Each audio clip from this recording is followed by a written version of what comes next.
Il y a bien longtemps, dans un pays pas si fort lointain, je bossais comme soignante. Si je n'avais pas fait certains choix de ma vie, je serais aujourd'hui en première ligne. À cette époque, j'étais bien jeune et personne ne parlait de collapse, de décroissance ou de tout cela. À vrai dire, c'était même perçu comme un peu ésotérique par certains. Pourtant, dans mon fort intérieur, sans que je ne puisse l'expliquer clairement et scientifiquement, je ressentais déjà l'urgence climatique et le besoin de faire un vrai ralentissement. Peut-être parce qu'en Suisse, on est un petit peu lent. Le délire consumériste, l'aliénation que génèrent les institutions lucratives, du coup presque toutes les institutions, et bien d'autres choses qui nous poussent à croire qu'on peut faire de l'infini avec du fini, pétrole, ressources, métaux rares, exploitation excessive, etc. J'avais même consacré un pavé dans mon mémoire de fin d'études d'infirmière sur la problématique liée au phénomène lucratif du système de santé et l'erreur, que je me qualifierais d'orgueilleuse, d'avoir si peu investi socialement et médicalement parlant la notion de prévention de la santé. Bref, c'est bien l'une des raisons qui m'a motivée à poursuivre mes études pour devenir praticienne en médecine chinoise. À l'époque, où je bossais encore comme soignante, j'ai été formée à la gestion de plans de crise en cas de pandémie.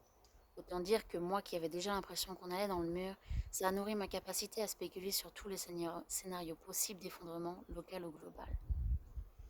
Pour continuer à partager avec toi, il faut encore que je te dise 2, 3 trucs pour que tu comprennes bien d'où je veux en venir.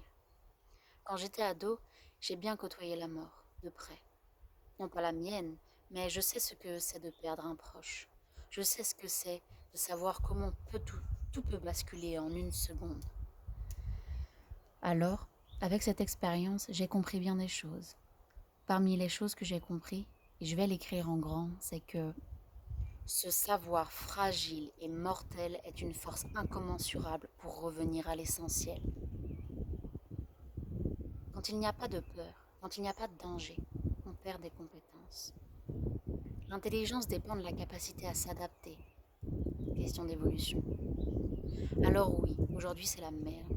Alors oui, on peut choisir de critiquer les mesures, l'application des mesures de confinement, la politique, l'économie et tout le reste. Si tu as envie de critiquer le monde, ne t'inquiète pas. Il sera toujours imparfait.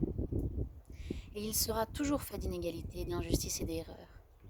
Connais-tu le proverbe qui dit « Il n'y a que les cons qui ne changent pas la vie ?» Alors si ton kiff c'est de porter ton jugement sur l'autre, sur l'État, sur ton voisin et sur tout le reste, continue. Il y a peu de chances que cela te rende heureux. Il y a peu de chances que cela t'aide à traverser l'adversité.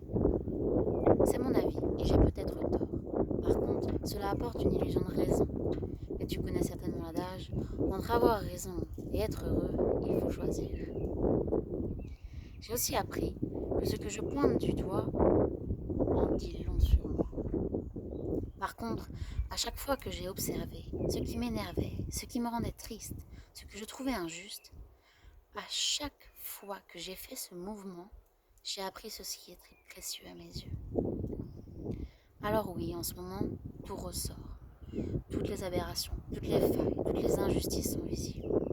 Et bien que je sache ce que cela fait d'être impuissante, bien que je sache ce que cela fait de pouvoir sauver quelqu'un parce qu'on manque de matériel, de ne pas pouvoir sauver quelqu'un parce qu'on manque de matériel, je suis encore bien loin de ce que vivent tous ceux qui tous ceux qui sont en première ligne. Et pour tout vous dire, donc à me mettre à poil, c'est pas parce que j'ai traversé des adversités, des situations que je croyais insurmontables qu'aujourd'hui je me la coule douce. Bien au contraire, toutes ces expériences ont aiguisé mon empathie. Aujourd'hui, je pense à vous tous, à vos vies, vos contraintes, vos inquiétudes et vos ressources. Aujourd'hui, je pense à vous tous et je vous sais adaptable, je vous sais résilient, même si vous n'y croyez pas. Je crois en vous. Je sais que si l'on se relève, on a forcément appris. Alors, quand nous aurons traversé nos peurs, nos inquiétudes, notre impuissance, notre fragile humanité, je nous souhaite, à nous tous, d'oser regarder les apprentissages. Je nous souhaite d'oser voir combien notre monde frénétique et hors sol n'a que peu d'humanité. Je nous souhaite de nous souvenir les applaudissements pour les soignants, les masques confinés pour nos travailleurs et travailleuses dans les supermarchés. Je nous souhaite de redéfinir la fraternité, la solidarité et collectivité. Je nous souhaite de rester en lien, comme nous nous le faisons aujourd'hui de cœur à cœur, au-delà de nos différences.